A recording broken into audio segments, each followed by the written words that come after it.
Hello, good morning, everyone. It's Monday morning, June 1st, and it's 2026. I don't even know what time it is right now, but I wanted to say congratulations to Oshaki Foster versus Ray Ford. That was a great win for him. They had it by majority decision. I think it was a unanimous decision win. Um, but at least they gave him the decision, because we've seen what they've done to him in the past. And did you see the unofficial scorecards?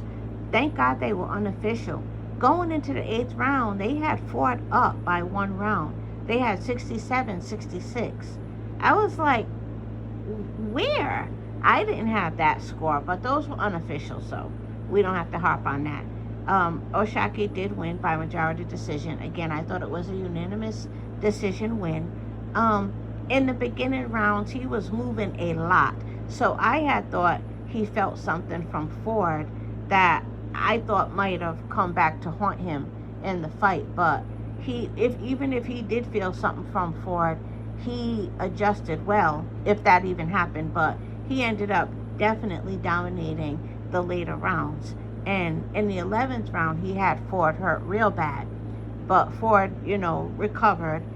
He wasn't able to knock him out. And I only say that because he said he would knock him out. And a lot of people predicted that Ford would get knocked out. And see, this is a perfect example for people who think everything has to be a knockout. People think that boxers who don't knock people out, they're no good or whatever. This is a perfect example. Did you not enjoy that fight? Right? And there was no knockout. So everything doesn't have to be about knockouts. He did say he would knock him out. He didn't. A lot of people predicted he would knock Ford out. He didn't. Um, I definitely wanted Oshaki to win, more for business reasons.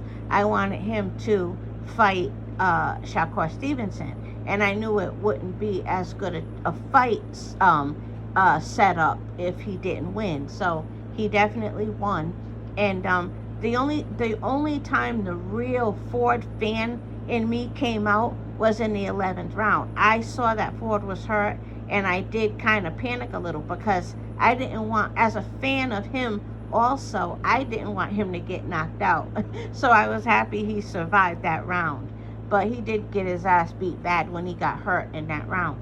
Um, but yeah, congratulations, Oshaki. That was a great fight. That was stylistically a nightmare for Ford. The way Ford fights, he didn't have any of the tools he needed. He didn't have the speed he needed. He didn't have the arm reach he needed. And that was all wrong for him. There are fighters out there that are really, good matchups for Ford in terms of Ford, having a chance to get the win. But they're not the more elite level black fighters. I don't see him being able to defeat any of them. Not with how he fights versus what he has to use. Again, he doesn't have great arm reach.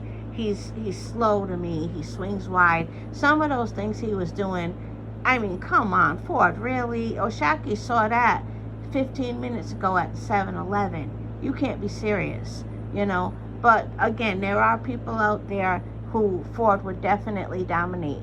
Probably many of the Mexican fighters, maybe even some of the, definitely the UK fighters, maybe some Eastern European fighters, and then other black fighters who aren't at the more elite level. You know what I mean? Now, that's all just my opinion. Oshaki used his arm reach very, very well. Very well. And, yeah, he did a great job. He did a great job. There was what else was I going to say? Oh, Ford. There are techniques you can use considering your fight style and the tools you have. I've seen where Erickson Lubin, he would kneel down, and by the time he gets back up, he's more in range of his opponent without his opponent really realizing what he just did.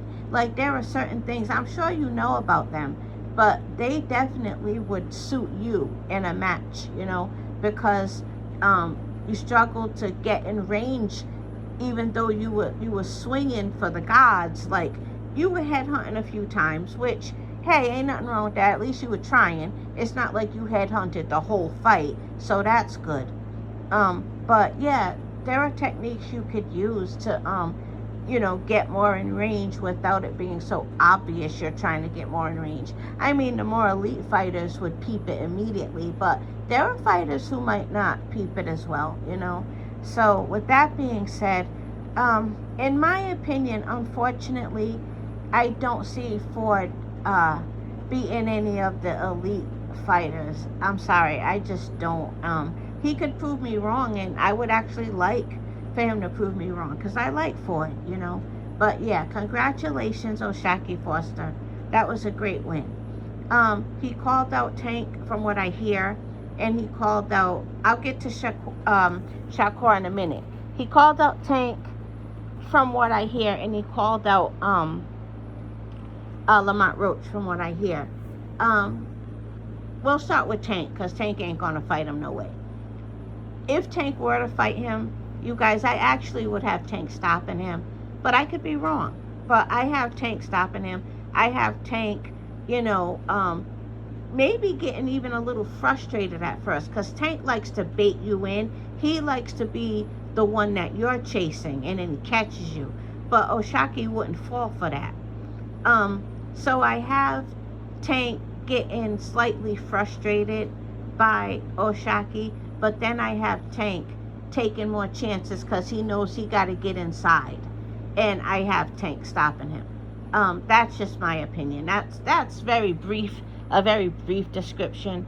But yeah, Tank wouldn't be able to bait him and then catch him. I don't think he'd be able to do that with Oshakie Foster. So he would have to get inside, and he's intelligent enough to do it. He'll take a risk. He'll get hit, but he'll take that risk and he'll stop him. That's what I think. So that's Tank. He's out the way, but Tank wouldn't fight him. So let's get to Lamont Roach. Lamont Roach would definitely need more of a sense of urgency. I feel like Lamont Roach, he I'm not saying he doesn't have a sense of urgency, but he could use a little bit more. And I see Lamont Roach being able to defeat him. I really do. But if he gets in there and just kind of is coasting, because he knows he can handle Oshakie, I see him, I don't know, maybe coming out with a draw or something when he deserved a win. I don't know. But if I did see that fight actually happen, I would be Team Roach. Probably a lot of that, I'll be honest with you, is because I'm a bigger Roach fan. But I could see Oshakie making him really bring out everything he has. Yeah. And Roach, if he does kind of coast a little too much and it's getting late in the rounds and he wants to separate himself or get the win, the good thing is Roach has one hell of a chin. So Roach can take that chance and get in there, because Oshakie is going to definitely be moving, So I have Roach beating Oshakie too. That's 2 for 2. Now let's get to Shakur versus Roach. I got Shakur beating him. He can't beat Shakur. You guys know it and I know it. And the thing is, Shakur, a lot of people don't like him. I mean, it is what it is. You don't like that he's Twitter fingers. You don't like his whole attitude.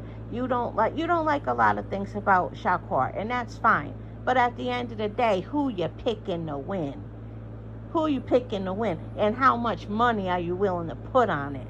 Because good and goddamn well that man cannot beat Shakur Stevenson. That's what I care about. Do you want the fight or not? You can bitch and complain about every other thing Shakur does, but let me know when you're ready to pick against him. That's what I care about. You can talk your shit on him, and a lot of it might be well deserved. I don't know. I don't follow every little thing he says the way a lot of people do. You might be right about some of the things you say, but at the end of the day, let me know when you're picking against him. That's what I want to know. So yeah, I definitely have Shakur dominating Oshakie Foster. So the 3 people that he called out, I actually think they all can beat him. I do. And I don't have, I like Oshakie Foster, but I've been fans of those three people. Well, not Tank. Tank wouldn't fight him, so I'm not gonna give Tank a whole bunch of credit on what he would do because Tank wouldn't fight him. But yeah, it's not that I don't think Oshakie is, elite level or anything like that. I don't see him beating those three, you guys. I just don't. Um, Navarrete, I think he can beat Navarrete, but I think Navarrete could do a better job. Well, could Navarrete do a better job than Ford? Possibly. Possibly, yeah. Possibly. I see it. I see it. Um, I think, wait, I don't know. I haven't watched, you guys, I haven't watched Navarrete fight in a hot minute. So I have to go back and look. I know he's good, though. I know he's good. So that's my breakdown. And, yeah, salute Oshakie, man. You did a great job. You did a great job. And I know, there's a lot of going back and forth. He's beefing with Shakur. Shakur had gotten in the ring. People are all in their feelings on how Shakur moves. That's fine. And to me, that has nothing to do with, just get the fight made. Just get the fight made. Get them two in the ring. And that's when you have no choice but to respect Shakur. You don't have to respect him outside of the ring. But when he gets in that ring, you're going to respect him because he's going to win. He commands respect in the ring. Outside of the ring, whatever he's saying, if it's goofy or not, I don't care. Just get the fight. But that's all. Again, congratulations, Oshakie Foster. That was a great fight. Great, great fight. You really did a good job. Okay, have a good day, everyone.